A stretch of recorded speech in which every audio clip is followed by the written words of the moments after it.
Good evening, one and all. Welcome along. It is season 5, episode 51.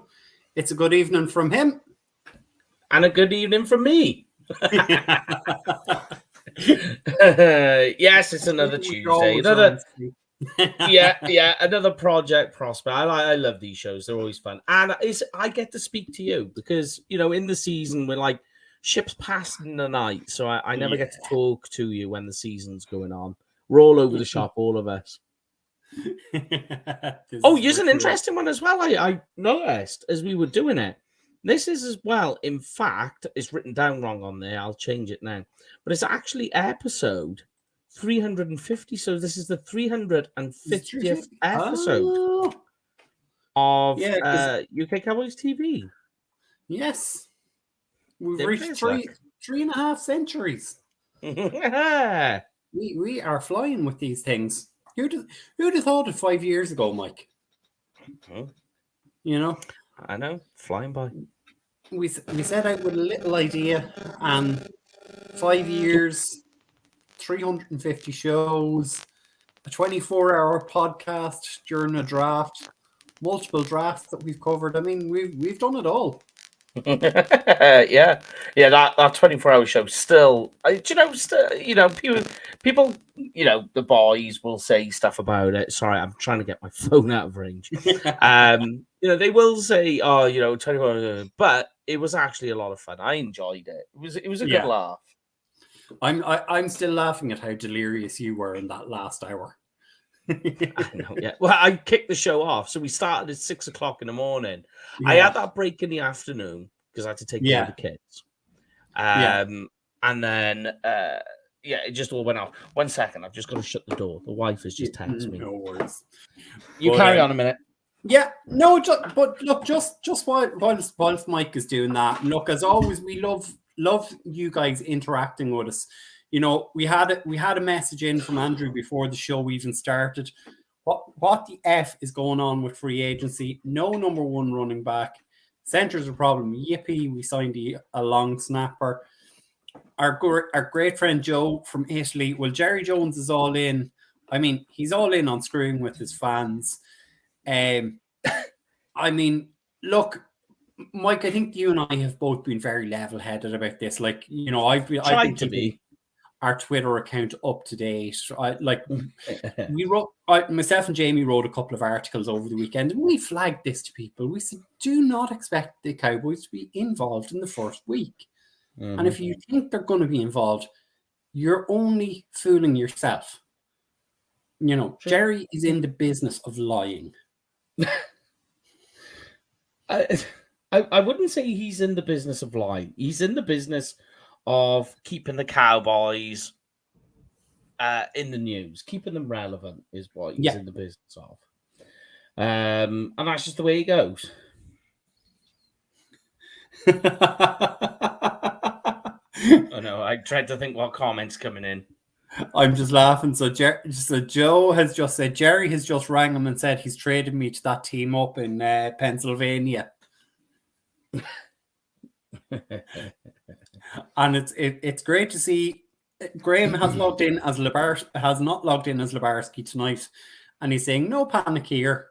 The Commanders are welcome to our B-list players. And I mean, this is the thing. The Commanders have signed 3 of our players. Dorrance Armstrong is getting up to 45 million across 3 years. Tyler Biage is getting 30 million for 3 years. I'm not sure on what the deal is for Dante Fowler as yet. And, I haven't seen the details on that because that literally has happened before we've gone live. Yeah, and Tony Pollard went to Tennessee 3 years for 24 million. I mean, I think we can all say that was too rich for anyone's blood in Dallas. And we give out so much about the deals the Cowboys make, and it's always you're spending too much money, you do this, you do that. The Cowboys do something sensible, they get no praise for it. You're being inactive. I mean, like, right, you want to play devil's advocate, and you want to say, like, the Cowboys, it's another free agency. The Cowboys haven't done anything again. And yeah, it's true. It's true. That is. And, Jerry makes the comment of being all in. He does this sort of this turnabout on that comment during the combine, and tries to, double back on himself a little bit. But look, the Cowboys are never very busy when it comes to free agency. Certainly in the early wave, the first wave of free agency.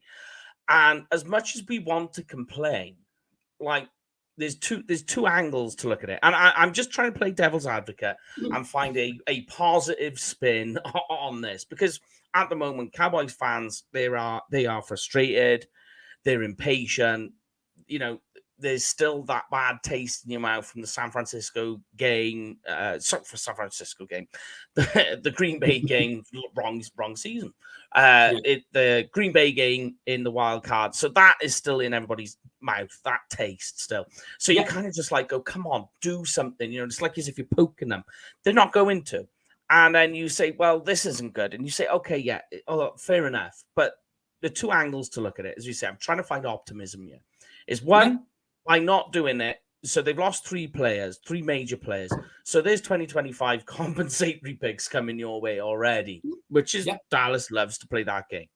The other side is they're never very busy in free agency. And in the last 3 years, if you just go back at that, not being busy in free agency has got them 12-5 record each year. That's been optimistic. I mean, the other side of the argument will be, but where has that got them? That's got them in the playoffs and bounce straight back out again. It's like, okay. But I'm just trying to find optimism here. And I'm saying that they don't move much in free agency, gives them compensatory picks, and it gives them a 12, these records that they've had, and they managed to get to the playoffs, winning records, all the rest of it. It's about getting to the playoffs first. Get there first, and then figure, as the season goes along, figure it out then. The issue has just been that Jerry's made these comments of saying, oh, look, we're all in. It gets to the first wave of free agency, and we lose more than we gained. Yeah. That's the frustrating part. It is. And, look, Graham has put the point up here, and it's very, very valid. The second and third wave of players have a point to prove. They're hungry. True. A couple of years ago, Jaron Kearse came in here as a bargain player. Everyone was like, who's he? And I think most people in Cowboys Nation know who he is now. We'll likely not see him back in Dallas. But, you pick up players, and good teams build through the draft. This is the one thing I say to everybody. If you look at it, the Kansas City Chiefs, I don't think, have signed one player yet in free agency. They haven't picked players. They've signed players, but I mean, you say, they do bargain buy. Yeah, they do.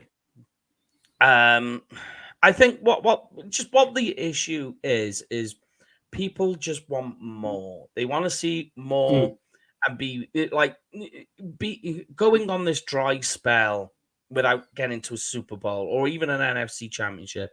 Yeah. And saying, look, this formula that you have on free agency obviously clearly isn't working. And to me, I think it's just, so one way is to say, let's just go bananas. Let's get all the free agents we want, i.e. Washington Commanders. That's what they're doing right now.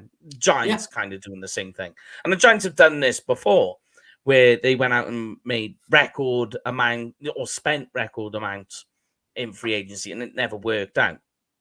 So that's one way to do it. The other way to do it is to be like Dallas and just say, look, let's just build for the draft.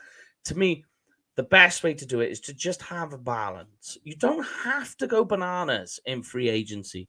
You don't have to spend a lot, but just spend a little just to put yourself in a very favorable and strong position. Just even if it's a case of covering yourself for the draft, at least do that with a quality play. You don't have, I think most Cowboy fans, they're not after Dallas to go out and splurge crazy, but just a little.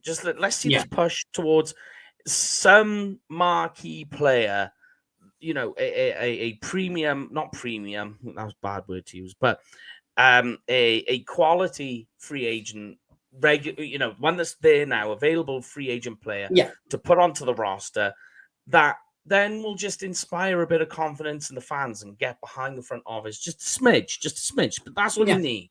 And I think that's more of what you need. And you talk about Kansas City. Kansas City aren't big movers either in free agency. They never really are, but they still do. They still go out and they'll at least get something going. They'll get a player, and it can sometimes just be that. Which it doesn't even need to be for the fans to get the team behind. It can be for the other players. And so they look on to what the front office is doing and the squad and the roster and go, oh, okay, yeah. And it inspires confidence and puts a bit of fuel, puts a bit of fire in these players. Yeah. I mean, a point I put up last night, and look, it's your friend Brandon Lower from Blogging the Boys. Yeah. And I mean, I think Brandon nailed it with this point. You still have a franchise quarterback. You still have an amazing left and right guard combination. Yeah. You have a wide receiver 1. You've one of the best wide receivers in the league. You have a great wide receiver 2. You've an all-star defensive end. You have a tank at defensive end. And you have a very, very solid secondary. That's not to say there aren't holes in this team. There are. None of us deny it. Mm-hmm. But of the 4 players who have gone so far, only one of them was an actual starter in Tyler Biadasz. Fowler was a rotational player. Armstrong was a rotational player. And, Tony was a starter. Apologies. Tony was a starter. Yeah. But I mean, all of us said, no way, we're not bringing back Tony Pollard on 8 or 10 million, which is what he got. So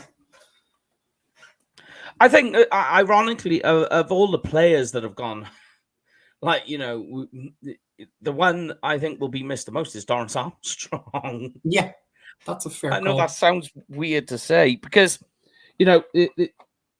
we had a lot of riches on the defensive line last year. And I've written this and I've said, look, we had such a plethora of pass rushers. We could have traded some of them away last year and we would have still been in a really strong and positive place. Yeah. This year now, Fowler's gone. That's a big loss too. Yeah. Dorrance Armstrong goes. And then all of a sudden you're going, well, now we've got a DeMarcus Lawrence who's getting long in the tooth. We've got a Sam Williams who we're unsure about. Chauncey Golson, who I don't know how he fits into the Zimmer scheme. And then you've got Oso's, the one player who's on the way up. But then you say, but we've got Mazzie Smith, and he's still developing. So now there's huge panic on the defensive line. It's huge. Yeah.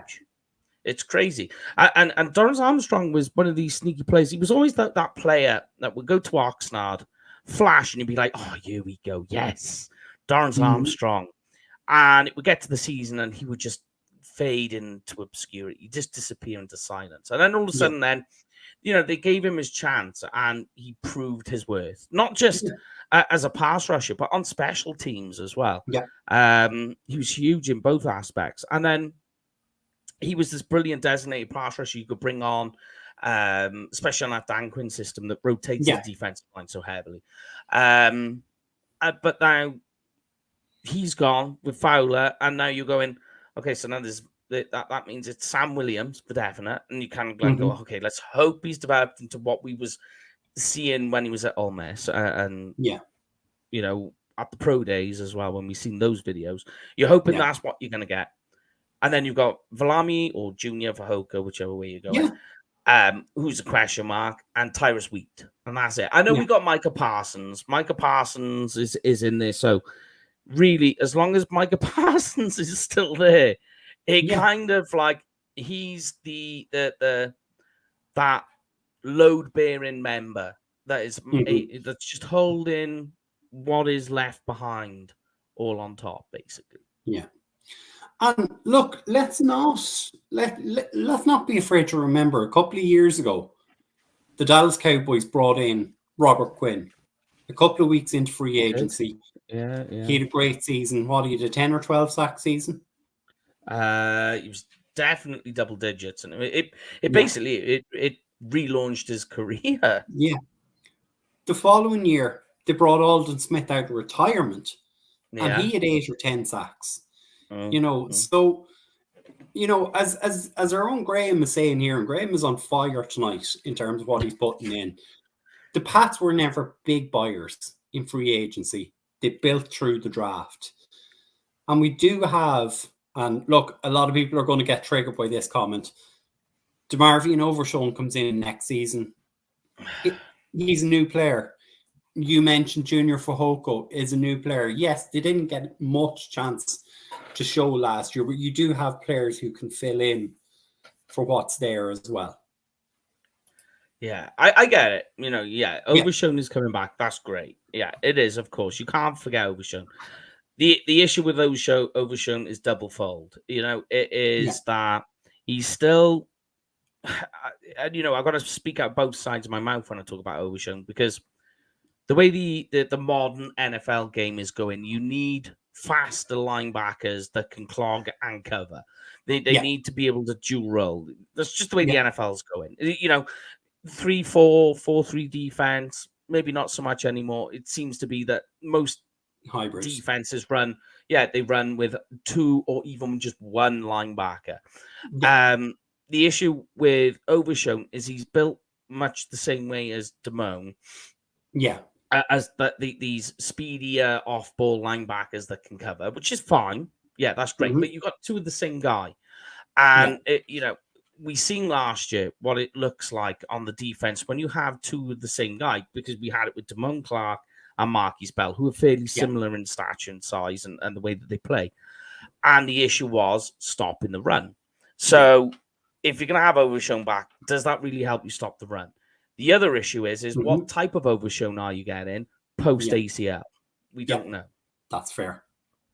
That's extremely fair in terms of what you're saying.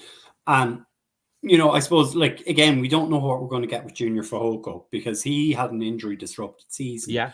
So, both players effectively redshirted there, just getting into their first proper full, conditioning season. So, they're going to essentially be first-year players. But, look, kind of to highlight the madness of the last 24, 28 hours, this comment here from Joe absolutely nails it. Our fans are crying about paying Dak Prescott. Did you see what Kirk Cousins got going to Atlanta? I know, yeah. I think he's gotten something like 450 million across his career. I made a tweet. Guaranteed. Yeah, I made a tweet and I was like, is there any quarterback in the NFL who's earned so much for doing so little? Yeah. Sorry, I forgot it was your tweet that I was actually talking about. Yeah. No, because it's true. Seen it somewhere.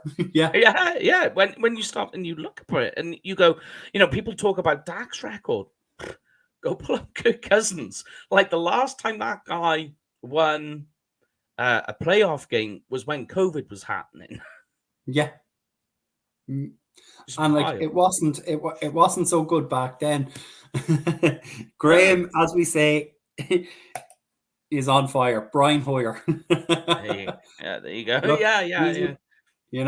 He's made a lot of money throughout his career. Chad Henne, as a backup. No, Chad Henne, there's another one. Sam Bradford. You could make a list of these guys who've made a lot of money from just being a backup. But Gardner Minshew, cousin mine. Yeah, that's it. And as Joe said, and he backed up your point, Kirk Cousins, he has 1 playoff win. He's been in the league for, 11, 12 years now at this stage.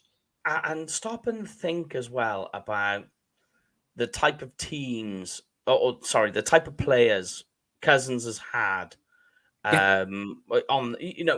Kirk Cousins takes over for a team where it's post Minneapolis Miracle, where they have a backup quarterback that takes them to the fringe, to the very edge, and they get to the NFC Championship with the exact same roster. Kirk Cousins comes in and they don't make the playoffs.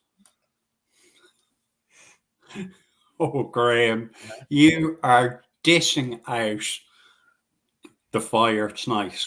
Tyrod Taylor Literally, so anyone who can't see, Graham has said Tyrod Taylor 9 million per year, and he has the green faced emoji. You all know which one that is. But look, we don't want to get too much into free agency, Mike, because you have a special guest on Thursday. You're going to talk more about free agency, so we don't want to take too much from that. And look, hopefully by Thursday you'll have some new signings to talk about.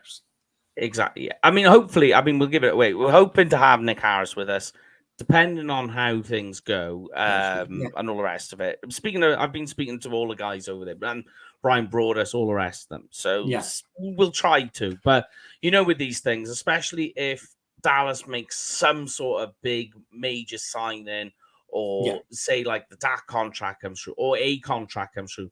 Yeah. Then that means, forget it. We're going to get no specialists. So it's hopefully, if everything stays smooth, and that's smooth in brackets, exclamation marks around it, all the rest of it, pirate flag, then that's what we'll do. And we'll talk more on all of that Thursday, hopefully. Yeah. So what we've decided to do tonight, folks, is we are going to do a 1-round mock draft for you. So Mike and I are going to take alternate picks on this. So every second team will make the pick for it. And we'll give you a quick idea. I have the PFF mock draft simulator open, Mike. So I think that allows us trade if we want to have a little look at it. Let's do no trades this time. We'll do trades another time. No trades. Yeah. Excellent. Yeah. We'll definitely come back to one with trade scenarios. Got to, because trading, I think, will be vital in what Dallas decide to do with their pick in the first round. So we have to do one with trade. But I think for the first time around, no trades. Keep it nice and simple. Kiss, as they say. Yeah. And look, I'm not sure who this poster is. New poster to me, anyway. I don't know if he's with you on Thursday nights, Mike. But the deal is saying, I'm trying to stay hopeful, but we have major holes to fill. Can't miss on draft picks this year. O-line has to be a top priority. It's true. Absolutely. So I've literally got an article coming out saying, after everything that's happened in free agency so far, what are the major holes in the Cowboys roster? And I detail why. And offensive line is number one. Yeah, absolutely. And I know you'll be writing for Blogging the Boys all of this week, Mike, but myself and Jamie will try and do a wrap up of the first week of free agency for you guys over the weekend. So do stay tuned to socials as well. We'll have something out there for you. But look, let's get into the first round of this mock draft. So Mike, if you want to take the first pick, I'll go second. All right. So if we say it's no trades, right? Yeah. Because I don't think what Chicago Bears need to do is get rid of Justin Fields. I think what they've done is they've drafted Justin Fields and just gone, okay, now fix the offense for us, Justin. And they haven't given him anything. They've changed offensive coordinators a bunch of times while he's been there, giving him no offensive line, no skill players. My number one player on my board, and how it should be on everyone's board, it should be Marvin Harrison. So I'm giving I almost said Cowboys, Chicago Bears, Marvin Harrison. So now Fields has a genuine number. So in this particular case, because we're not doing trade down, what I would do if I was the Bears is I'd be trading out of that position and still getting Marvin Harrison. So, but in this case, you can't. So the pick would be Harrison, and you give him finally somebody who can take the ball, give him a genuine target to funnel to, and you could just keep pummeling him with targets. This guy is, and I try and remember the last time I was this excited about a wide receiver, and the nearest closest place I can go to, like Amari Cooper was almost as close as this, but the next one would have been Julio Jones. Yeah, when he was coming out. Yeah. That is very fair. So with the first pick, the Chicago Bears are taking Marvin Harrison Jr. the Washington Commanders come on the clock, and look, they haven't made a move as yet for a quarterback in free agency. So they're going to have every available quarterback to them. I think Mike has made a smart pick in taking Marvin Harrison Jr. I would concur. He's in my top 2 players. I would have him and Joe Alt probably as my top 2 players. It's not that I don't think the quarterbacks are good. I have question marks over every single one of them. But, you know, in this scenario, Washington need quarterback. Given who's available, I'm actually going to stick with who I thought they would pick at number 2, which is Drake May, because I think he fits more with their system and what Dan Quinn will want to run in Washington. So the second pick is Drake May. I mean, like, talented arm. It can have moments of inconsistency. Yeah. But it's still a talented arm. And he's got a little bit of escapability as well with him, which is good. Which I think they're going to need. given the needs that they still have, like they had the worst offensive line in the league last year. Sam Howell was the most sacked quarterback in the league. So definitely, and I'm just seeing, you know, the deals comment here. He says if Amarius Mims is still on the clock with our first pick, has all the upside in the world, definitely we can get behind that. Yeah. So it's back to you, Mike, with the third pick for the New England Patriots. Well, this should be a no-brainer. Mac Jones is gone. So they need quarterback. They need a quarterback whether Mac Jones was staying or not anyway. Captain Checkdown is out the building. So this is Caleb Williams. No, it was going to be one or the other. So, you know, I think at this stage, when you see this, it's going to go quarterback. Yeah. Whichever way you decide to put the guys, how you rank them is entirely up to you. But it's definitely going that way. Caleb Williams, Heisman Trophy winner. He's got a great ability to play out of structure. He can stretch plays, and the guy will do enough in his rookie year to have a good solid foundation at the Patriots. I mean, I was trying to think of this along the lines of Washington. But you flipped it on me. So now I'm trying to think how it would look in the Patriots.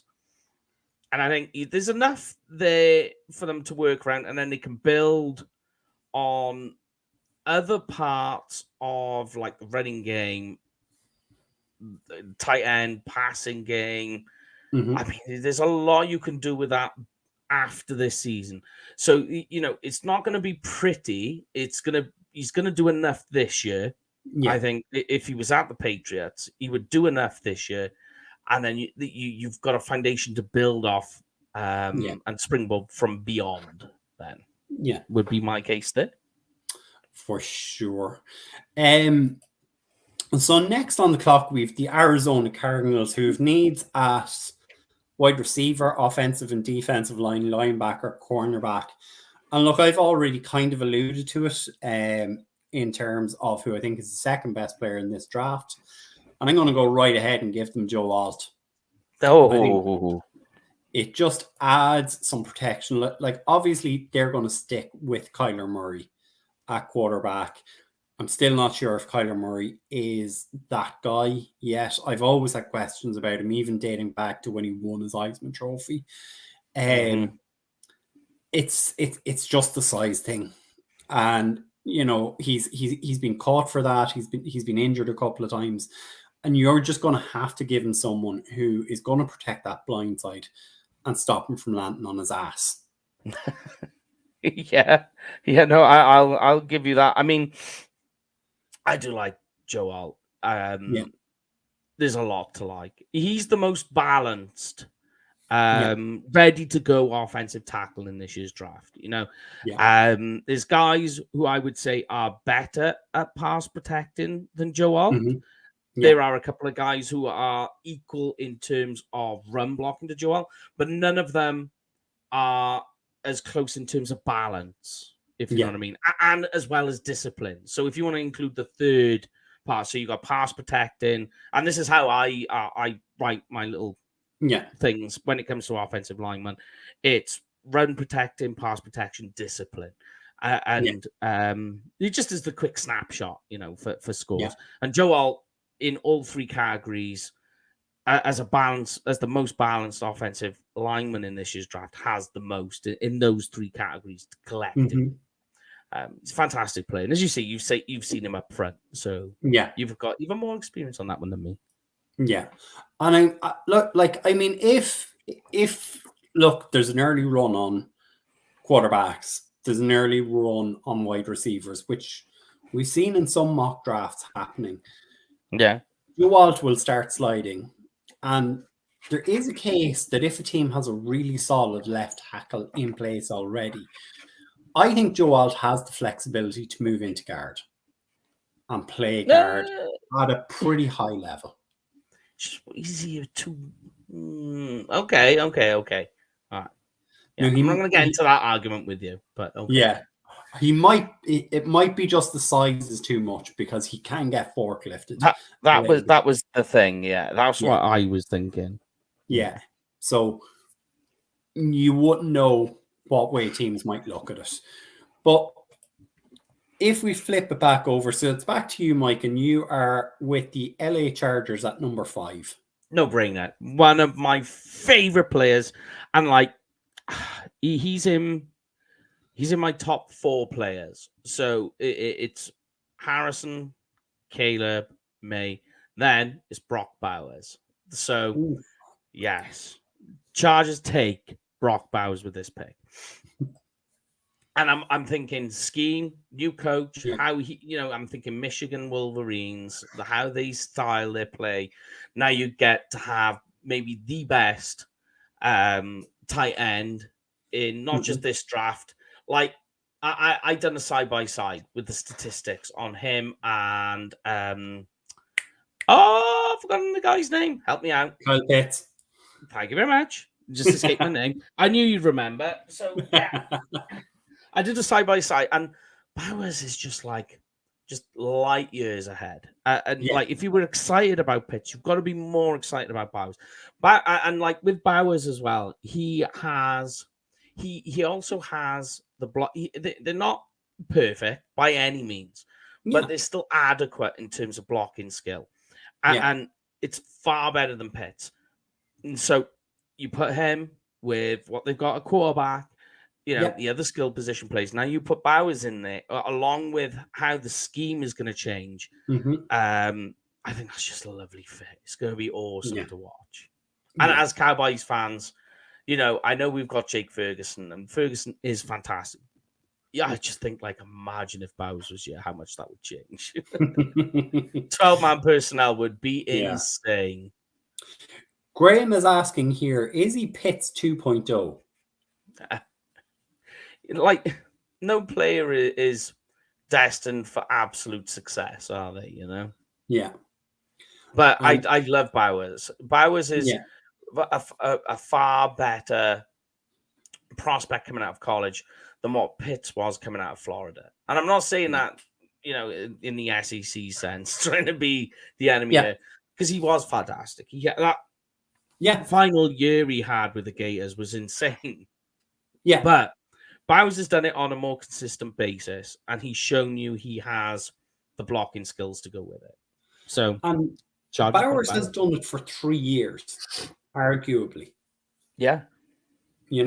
So it's definitely, it's a great pickup, and Graham's saying he likes this pick as well. So we're over to the New York Giants, and look, again, they have needs everywhere. And I'm just trying to look down through this list at where is. Sorry, I'm just trying to filter it now. There we go. I'm not sure if I want to pull the trigger on it or not, because I think the Giants might do this.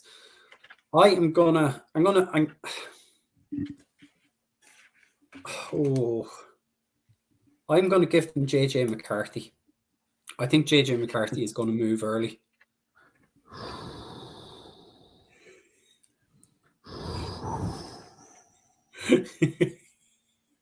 I mean, that's rich. I mean, like, there's every possibility that could happen. Yeah. I just think that's a bit rich for me and McCarthy. Like, so okay, this is a big thing. Yeah. My phone's going crazy, by the way. Something's going on. But McCarthy, I think he's a brilliant. You could definitely see players gravitate towards him. The character of who he is, fantastic. You see a lot of little things, like even at the combine, you've seen things, and you're like, oh, okay. Like players just seem to gravitate to him. He's got a natural level of leadership to him, and people respond to him. And you've seen that as well at Michigan. The passing it can be a bit wild, especially when he throws left. The throwing left thing is still a mystery to me. I cannot pinpoint. And I try and watch his technique. And there's nothing major. There's fine little things like the leaning back part of it all and the arm angle. These are minor things, but you look at it and you just wonder why. I don't get it myself. But there we go. I mean, you've gone McCarthy. You're gonna have to lock it in now, mate. Yeah, no, 100%. I think I think there's a possibility they move along from Danny Dimes, even though they're going to have to eat a huge amount of cap for that. But I mean, if you look at how they spoke about DeVito at the end of the season, we've never reckoned Danny Dimes was going to be the guy. I can tell you, if Andy and Kevin from the UK Giants are watching this, they are going to absolutely murder us for that one. Yeah. But, no, I mean it's fine. It's fine. You know, it's very possible that happens, that we get 3 quarterbacks in the top 10 picks. Yeah, for definite. If we move along, look, we're at Tennessee at number 7. I mean, the board is wide open for them. They're probably a quarterback away from being a contender again. So I'm looking at what they're doing, how they're building things up. I think they're going to build everything up first, then drop in your quarterback. Just like how they're building things. So that's why I think what they're going to do is they're going to build their offensive line in advance. Just like how they're doing everything at the moment just screams that. So I think that they take an offensive tackle, and it's going to be Talisi Fauga. They take him, in he goes. He's got chance now to be your left tackle.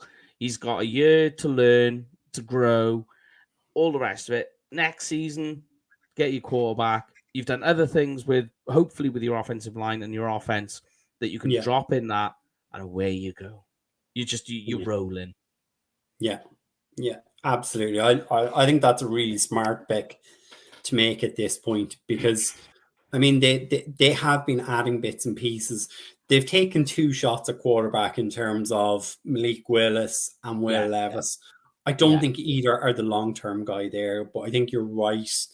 In terms of teams seem to be getting smarter now. They're not doing the whole Andrew Luck thing and going, we have to get our quarterback now. Everyone's seen Andrew Luck, what happened to him. It's a cautionary tale. Build your trenches, then you take your quarterback in, which is smart. Just seems to be where they're going. Do you know what I mean? Graham.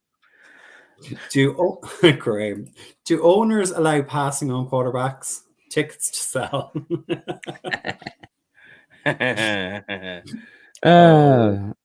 So right, I'm interested in this one. So we're at Atlanta at pick number 8. Whilst there's a lot of great players who are still available to Atlanta, they're not a team who need anything at a skill position, and that's the best position, or that's the best available players on the board. But what they do need, for me, is an edge rusher.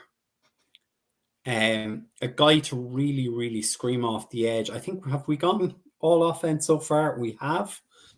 And I think they might turn around and look at someone like Dallas Clark at this point in time. Dallas Turner, you mean? Or Dallas, sorry, I don't know why I said Dallas Clark. Dallas Turner, absolutely. Because I think it's a bit early. They also have needs on the defensive line and at cornerback.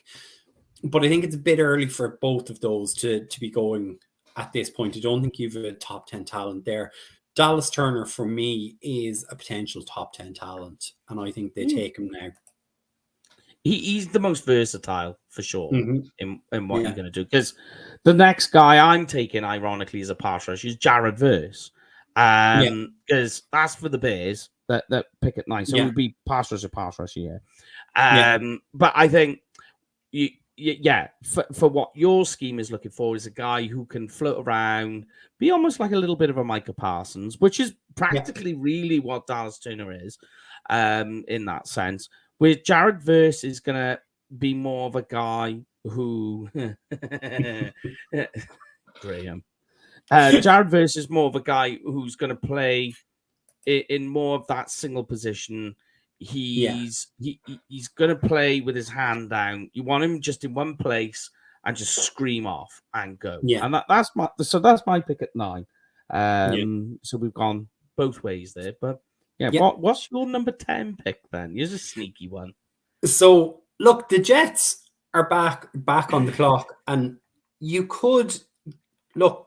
There's still skill positions there. It's still the highest available ranking, but the Jets have waved goodbye to Graham's sweetheart of the last couple of years in terms of Mekhi Becton. They're going to need a guy to keep Aaron Rodgers upright. And for me, that guy right now is Olu Fashanu to start at left tackle. I like it. Oh, he's fine.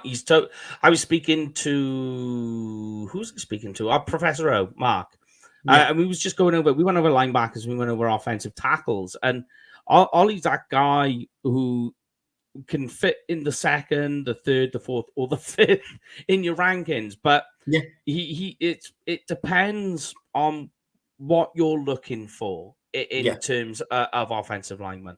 If you're happy, he's got a little bit of work to do in pass protection, that's for sure. But it's all technique stuff. There's nothing that's glaringly bad, which is why I keep saying that if you put him as your second offensive tackle in your rankings, I've got no argument with that. That's totally it totally works. And I agree with you. And it's a great fit for them. Yeah. So we're on to number 11, and this is the erstwhile Minnesota Vikings with needs everywhere. I think the only place they don't have a need is wide receiver. Yeah. So, So what I'm going to do is I'm going to try and make a strength on strength here, right?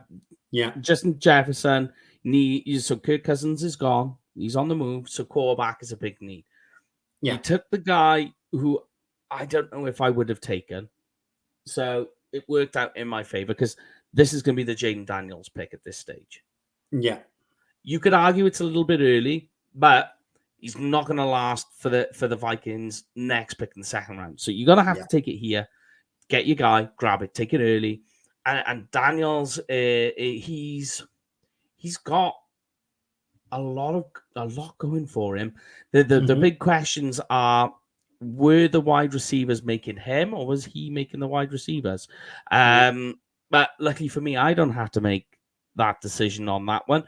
It's up to the Vikings, but they certainly need to go out and make this move. And Daniels fits the bill perfectly on that one. So that would be my pick for the Vikings. And for me, a lot of this talk about they might go and get Sam Darnold. They might ring the phone to Jerry and go, hey, that Trey Lance fella, we'll give you a 4th round pick for him. I think that's smoke and mirrors. They're trying to deflect from the fact that they're going to draft their quarterback in the future. If Kirk Cousins had have came back anyway, they might have still drafted their quarterback in the future. So I think it's a smart move to make now. You have a Heisman Trophy winner. coming into the building. As you say, you don't know if it was him or the receivers he played with that really made it. But you're giving him two great receivers in terms of Jefferson and Addison. I was going to say they've a great tight end in TJ Hawkinson, but he's with the Lions now, of course. But you can turn around and give him a tight end later on in the draft, because there's not, apart from Bowers and Jatavian Sanders, there aren't standout tight ends in this class that you're going to be talking about outside the third round. Yeah, and I'm very much remiss for taking Sanders in the first round too, because he still needs development. Yeah, he's not a first round tight end. No, I fully agree, and you know how easy it is for me to go, yeah, you're wrong about the Longhorns again, but I'm fully behind on that. I would fully agree, but I would expect him to go before pick 40. I think he'll go early in the top of the second. The early day 2 picks is a nice spot to take him there. Yeah. I mean, he did shine at the East-West Shrine. There's a rhyme. Senior Bowl. And again. Was it the Senior Bowl? Was he? No, he was East-West Shrine. I could have sworn it was. Yeah, I could have sworn it was. Yeah. But anyway, yes, moving on. And look, we're at the dumpster fire, which is the Denver Broncos. I mean, again, this is a team that has holes absolutely everywhere. I don't know who's throwing the ball. I don't know who their line is. I don't know who their running back is going to be. So I'm actually going to go with the best player who's available on the board right now in terms of Malik Neighbors, and give them a guy who was a standout at LSU in this past year. Probably one of the best wide receivers in the country. And they fill the spot that they've traded away Jerry Jeudy from, and give him that space to grow into. They're going to have to resolve a lot of other issues whilst they're eating, what is it, 60 million this year they're eating for Russell Wilson? It's more than that, actually. Yeah. It's like close to 80. As we say, they're a dumpster fire. It's a team that might turn around and go, you know what, we're going to trade out of here, try and get a few more draft picks in. But we've said, look, we're not going to do any trades in this version of the draft. So back to you at number 13, and it is the absolute wild card of the draft, Mike. It is that time where you start looking at your special teams players. Who are the punters? Who are the kickers? Or who are the criminals? Yeah. Well, I mean, no, wait. I got pick 13. Yeah. Sorry. You're right. Because they do like to take punters really early. Yeah. Mind you saying that, it didn't work too bad out from the last time they went early on punter. You ended up getting somebody who was multiple Pro Bowler. But for me on this one, I'm going, could do with tackle. Could do with inside offensive lineman too. Could do with quarterback. But all of that, with what I've got left, all the quarterbacks have gone. The first round, talented guys. So that's off the board. I'm not taking inside offensive lineman guards this early. Tackle is so deep, and the best guys that come off the board, I'm going to wait. So I'm going to go back to the defense.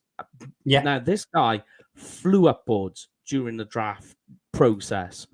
And I really like it. And I think he's going to be absolutely solid at the next level. And these guys need it. They just need whatever they can get on defense at the moment. So I'm going with the cornerback, Mr. Quinyon Mitchell.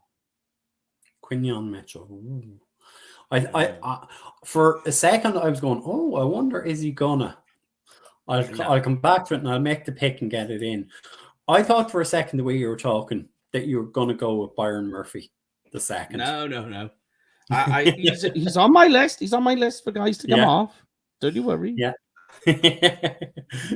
But I mean, again, look, it's a pick that makes sense. In terms of Mitchell, I the other guy that I had marked down for you was Cooper DeJean. Cooper DeJean works. But I think you're ultimately going to see by the time the draft rolls around, I think you're right in that Quinion Mitchell will be the first cornerback off the board. Yeah, like Quinion Mitchell has just been completely solid throughout. He's been consistent, and Cooper DeJean, fantastic. And I've done the scout report on him. Yeah, and watched his tape quite a bit. And with Cooper DeJean, fantastic. He's one of those fringe. You could give him the cheat grade, the 1-2. Yeah, it's he commits so heavily in the tackle and to the run game as well, because he's really Cooper DeJean fantastic in defending the run. That unfortunately, if you make your cornerback top heavy, because he is, when you look at him, he looks like a triangle, and he's bulky on top, which is why he's so good at run stopping. What that means is, as a cornerback, you're slow in the hips, and that's just a little bit of a concern when you want them to turn and you want them to pivot. And I think for the Raiders, that's not, they need a more of an all-round guy. And I know you've still got another cornerback on there, but I think he would have impressed enough that that's where they go, and that would be the direction they go in. And this is the thing, as we said, the Raiders will make a surprise pick. They will always keep everybody on their toes. You don't know what it's going to be until the pick is in. I mean, what was it, 2-3 years ago, they took Damon Arnett at pick 19. Yeah. And they had to cut him before the season was through. You know, so you just don't know with them. Just try and speed it up a little bit. I'm going to go quick through this one. So we're with the New Orleans Saints. They've needs a quarterback, tackle, defensive line, but I'm going to give them another strength. I'm going to add Romeo Oduns to Chris Olave, put him on the opposite side, give Derek Carr another target. You've got a very solid double wide receiver tandem there. You know? I do like that smart move. So if you want, I mean, we'll blitz through this quickly then. So you talked about Byron Murphy. Byron Murphy's my pick at pick 15 for the Colts. You got Grover Stewart. You don't know what he's going to be doing going forward. That's a big question mark. So defensive line is a big need. Got to go there. Yeah. Flicking on then, and we're at the Seattle Seahawks at 16. So again, they're looking at offensive line. And I'm going to give them Troy Fotano, a guy who's already in the Washington area. They will have scouted him extensively during the last year. And again, they could flip him into guard. They have Charles Cross and Abraham Lucas as their bookends. Fotano could go into guard, and you again have a solid line there. And in a division with killers on the defensive line.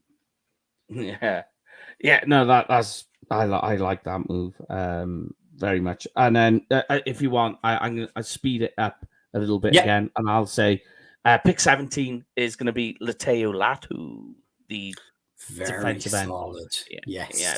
For Jacksonville Jaguars. Let's get Saxonville back. Let's put that back on the board for them. For sure. And moving on quickly, as we say, with the Cincinnati Bengals, they're going to take Sirhan Newton out of Illinois, just add to their interior defensive line. Interesting. All right. I'm going to take another cornerback here. I'm going cornerback again. This time it's Terrion Arnold. Showed the speed. The speed was always the concern. Went to the combine, proved it. He's got it. He's locked in. I think that's a solid pick for the LA Rams with everything, with all the parts that they've lost on that defense, especially at defensive back. Let's try and build that back up again. So there we have it. And Pittsburgh Steelers coming in hot then and going, we're going to take the next best available defensive back, and they take Cooper DeJean. Okay. I like that. That's an interesting one. This is going to absolutely kill a few people with what I'm going to do here. Miami Dolphins. Miami Dolphins. We don't know what's going on with that inside offensive line. What are they doing specifically at center? So at this stage, we don't know. So This is Jackson Powers, unfortunately. Yeah. Sorry. It had to be. Look, and they haven't made a move to bring Connor Williams back yet. Robert Hunt has already left the building. He's gotten a huge deal. I don't know how he got that huge deal he got, but it makes the most sense. Oh God, how did I end up picking for this shower? Oh Lord, can I give them a punter?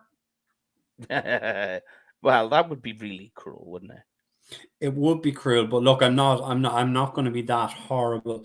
I'm going to give them the best player available, and this is something they need with some of the players they've lost in terms of Kevin Byard and Avonte Maddox. Nate Wiggins goes to Pennsylvania, cornerback out of Clemson. There you go. All right, so we can slow back down and we get to the Dallas pick. But this one is one of my favorite tackles. You already picked one, Troy Fuaga. I hope he gets to 24 for Dallas because that would be amazing. That would be my ideal. Yeah. Next best is JC Latham, which is going to be this pick here at 23. Houston, they just need offensive line. They could spend the next 2 seasons building this up, and it starts here.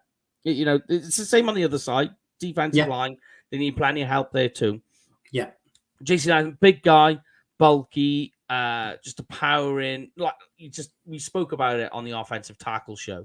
When we were going for the offensive tackles, this guy, he just stands out on tape very obviously before the snap even happens because he's just this huge mountain of a man. Very hard to get around. Put him over there, get things going, get things rolling. That's your man. But here we go. Dallas Cowboys pick 24, Brian. All the pressure is on you. So look, let's have a little chat about this. And look, some of the top names that are available are guys that we have collectively mentioned that we would be very interested in. Amarius Mims is available. Graham Barton is available. Brian Thomas Jr. is available. Tyler Guyton is available. Adonai Mitchell is available. Troy Franklin Jr. is available.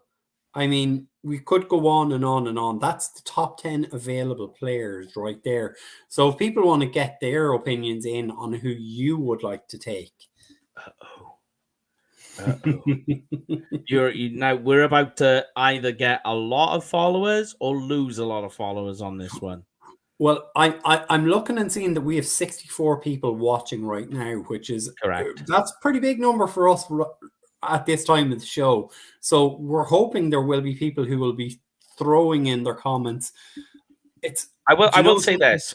A majority of those comments, people watching, are on Twitter. So I just want to say, if you do want to make a comment, we don't get your Twitter comments coming up on here. If you go on our Facebook or YouTube channel, you'll be able to comment and we can see them. We can't see the Twitter ones. For whatever reason, Elon Musk has restricted your comment. Your free speech. We're going to watch this show back once we get off and see what everyone is blowing up the Twitter account with. yeah. But I mean, come on then. Look, let's discuss some of the options. I mean, Amarius Mims is primarily a right tackle. He could switch over to left tackle, or you could switch him into left guard. You put Tyler Smith back out. Graham Barton is a guy who gives you that guard center mix. The next name I said, Brian Thomas Jr., is an absolute flyer. He if you brought him in, you're kind of going, I can move on from Brandon Cooks, I can move on from Michael Gallup. And he's really going to help you in terms of what you need. Tyler Guyton is a guy who is getting so much attention. I think you put the post up earlier today, or you retweeted a post saying our offensive line coach is going to watch Tyler Guyton's pro day at some crap school north of Texas. But I mean, for me, look, it's hard to pass up, and we always say to you folks, watch who the Cowboys are interviewing, watch who they're paying attention to, and watch who has played well at Shrine Bowl games at the Shrine Bowl, the Senior Bowl games. What have they done in those games? And for me, the standout guy, and it kills me to say it. I don't want to say it because of where he's gone to school, but it's going to be Tyler Guyton. And we're trying to be as real as possible in making the pick, because that's where a lot of signposts are towards Tyler Guyton. Yeah, I mean, like the sample size with Guyton is very small, right? Mm-hmm. Because he doesn't play the first year. Second year, he gets a little bit of an uptick. The third year, he gets injured. There's the ankle injury, which needs investigating. And his third year he plays a bit, but he plays more. But then he gets the ankle injury last season, so he gets when they were expecting him to be the man, it kind of falls short. So you don't have a huge sample size. Plus, there's the medical, but he is a fantastic. So he hasn't allowed a sack in college. All right, okay. I know what you're going to say. The sample size. Okay, okay, but he hasn't done that. He has shown when he's been on the field to be very effective. If you take the total amount of passing snaps he's played in college, it's over 400 with 0 sacks. So you're saying that's really like a season's worth. So within a season in college, he allowed 0 sacks. Brilliant. Tick in the box. You say, he's right tackle, though. Okay, well, we did the exact same thing with Tyron Smith. Look how that worked out. So you can switch. And whenever it comes, and I always say this, whenever it comes to offensive linemen in the draft, the Cowboys do, I don't argue with it anymore. I just don't. When it comes to offensive linemen, certainly first round offensive linemen, I just don't argue with them. They seem to have that locked in. They know what they're doing there. So I agree. Like Guyton would be a great pick. Yeah. And I know people will be saying, well, what about Amarius Mims? You have the exact same issues with Amarius Mims. Yeah. He's a right tackle who has started 8 games at Georgia. And again, there are injury concerns with him. Yes, again, the Cowboys have done a formal interview. They'll probably bring him in as a 30 visit. They will probably go to the Georgia Pro Day to see how he gets on. So it's not that we're discounting Amarius Mims or one of the wide receivers either. It's just we're trying to be thinking, what are they going to do? How are they going to do things? And that's what leads towards Tyler Guyton, who, I think Dane has picked him in his 2 mock drafts that he's done. I mean, Dane Brugler is a smart person. He has a lot of contacts. And he usually gets it right. Yeah, absolutely. Yeah. So, if anyone wants to give their opinion on who they would have picked, I mean, Graham Barton, again, it's a name. He's probably the safest pick you could take if you were to pick from the 3 of them in terms of what he's done in college. But he's probably not the sexy pick that people will want to see. No, I mean, you had a number of options. You could have gone, you could have, if you wanted to go cornerback, because that's a sneaky need. You said Brian Thomas. That's it. Yeah, that works. So you got Nate Wiggins, so he would work in there. Jackson Powers was off, so you got to take that away. Mims, Barton, they all work. Guyton, if you want to go, Lab McConkey kind of works there, or AD Mitchell, if you wanted that one as well. But when it comes to offensive linemen in the first round, Dallas Cowboys, whatever they do, I'm going to agree. Yeah. That's how it goes. But I'm going to do the opposite now. Yeah. Take the other guy. So with this pick at number 25 is Mims. Yeah. So it's going to go one way or the other on this one. So yes, for the Packers, they need defensive back help. But I don't think there's any real safeties that are first round safeties in this draft. Inside offensive linemen, they could have help with, for definite. They seen that in their playoff game, the one after Dallas. But offensive lineman is a need for them, so they'll take Mims with the other pick and get rolling on that offensive line rebuild. Yeah, and I mean, this is a team who's lost. They've lost obviously David Bakhtiari. They released him. John Runyon went and got a big deal yesterday. Mm-hmm. So they do need that offensive line. Yeah. Moving on to the Tampa Bay Buccaneers, who've kind of gone about things quietly, quickly, in terms of bringing back some of their own guys in Mike Evans and Baker Mayfield.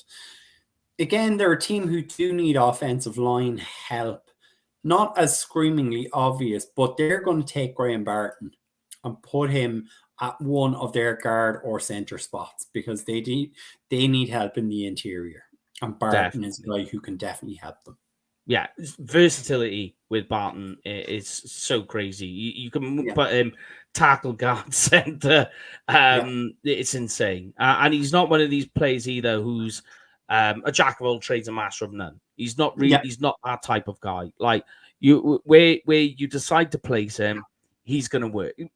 Cowboys, same thing with Tyler Smith. You could say the same thing there. That you could play him, maybe not with the center part of it all, but you can move him up and down that line with Barton. So huge versatility there. But here we go, 27 then, which is the Cardinals. So they're lacking speed, is what I'm saying on offense. It's very slow. Mm-hmm. So why not go and get the fastest player in the combine? Ooh, I like where you're going. Yeah, so stick Xavier Worthy in there. I know people will say he's not a first-round pick.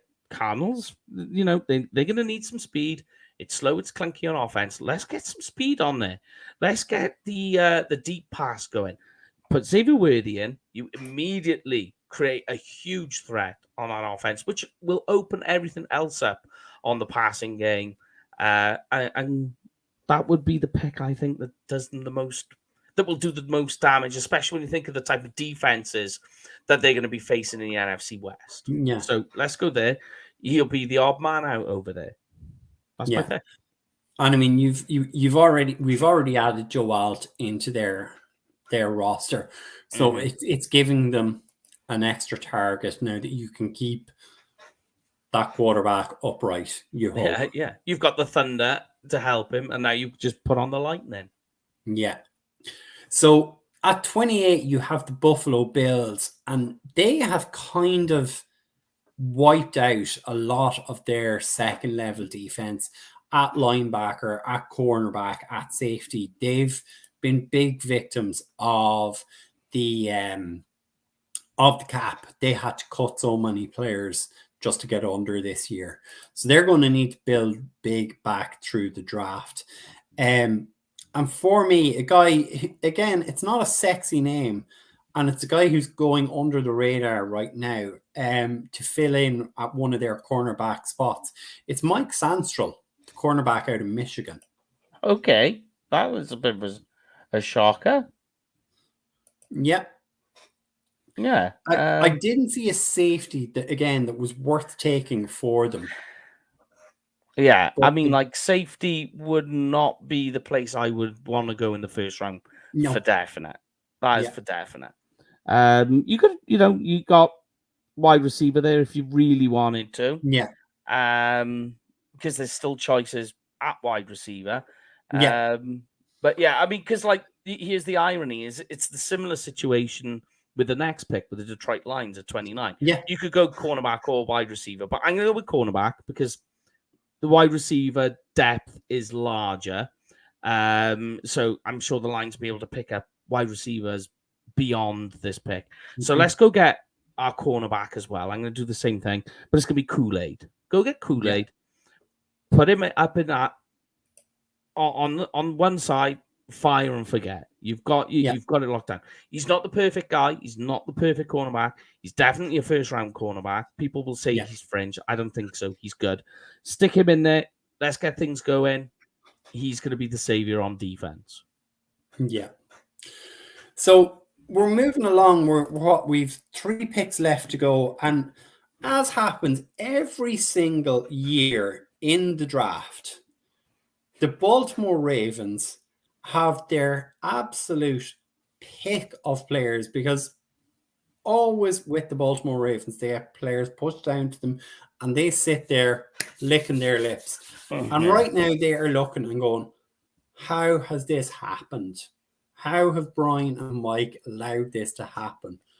Brian Thomas Jr. is still on the clock. Yeah. He's still available to us.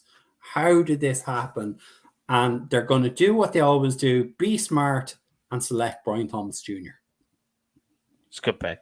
I like Brian Thomas. I like him. And he's more than just a deep threat. He is. Yeah. He is going to be an X receiver. Ironically, because we talked about receivers for the Cowboys.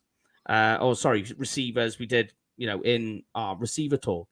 Yeah. And he's an X type receiver. And one thing the Cowboys are missing is that X type. Brian Thomas fits that perfectly. I like that pick. I do. I like him. I think he's one of the more safer players in this year's draft because you know exactly what he is and what you're going to get. Mm-hmm. But yes, moving on. So pick 31. So that's back onto me for the San Francisco 49ers. Okay.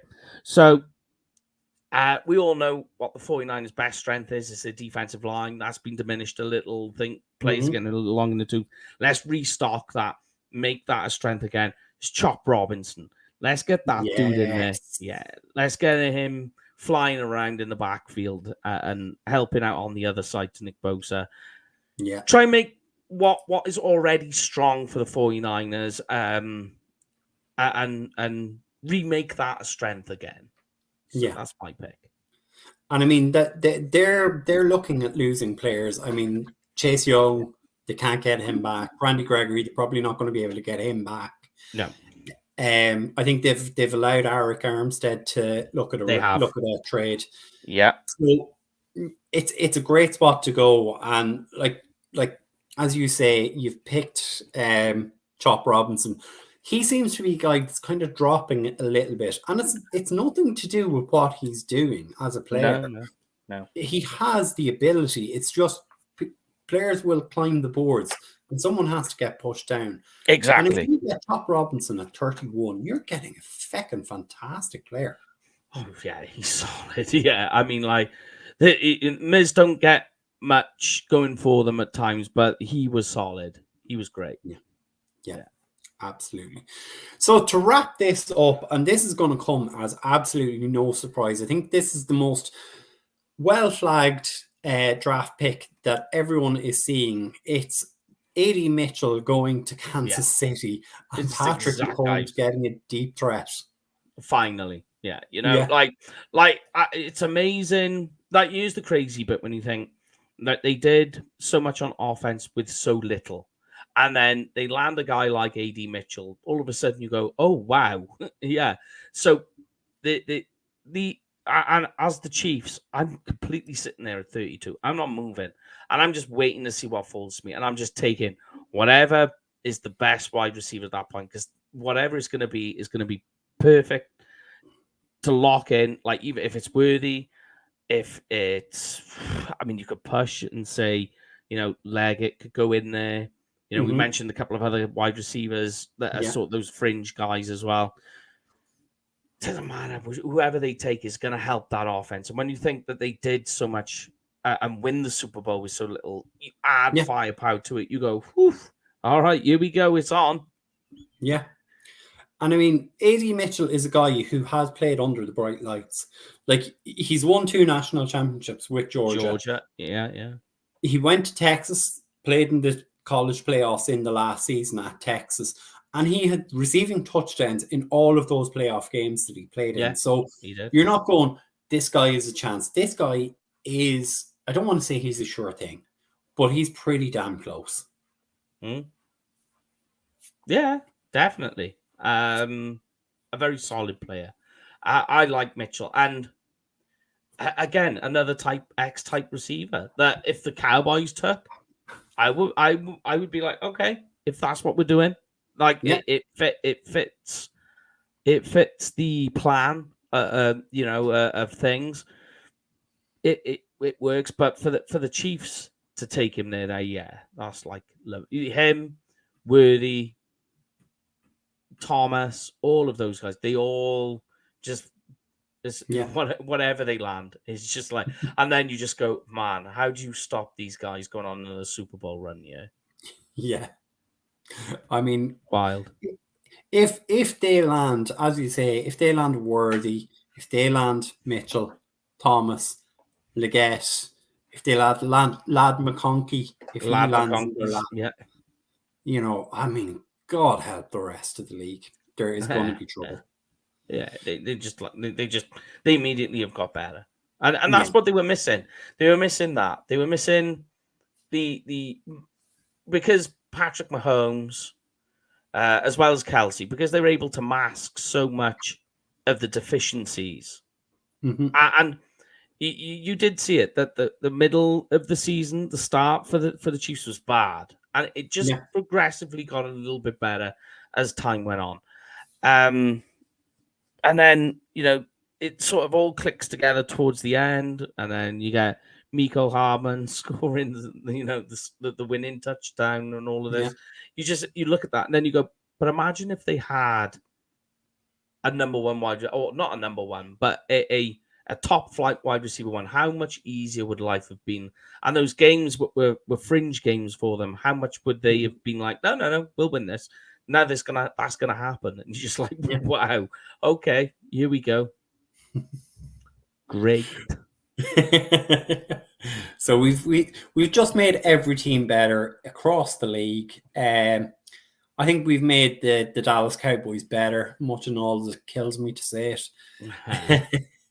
it. But I mean, I think, look, that wraps up our first mock draft. We will come around and do another one of these in the week of the mock or of the draft itself. We'll do a full 7 round. We might include a few trades, or maybe we look at just maybe 1 or 2 trades in it. But look, Mike, what is happening on Thursday night? We're going to talk free agency. It's all about because free agency is kicking right off. So we've got a special guest joining us from Dallas Cowboys headquarters. And we will look at the free agent moves that have been made or not been made, and go from there, really, and try and perk everybody up at a very dark time of the season if you're a Cowboys fan.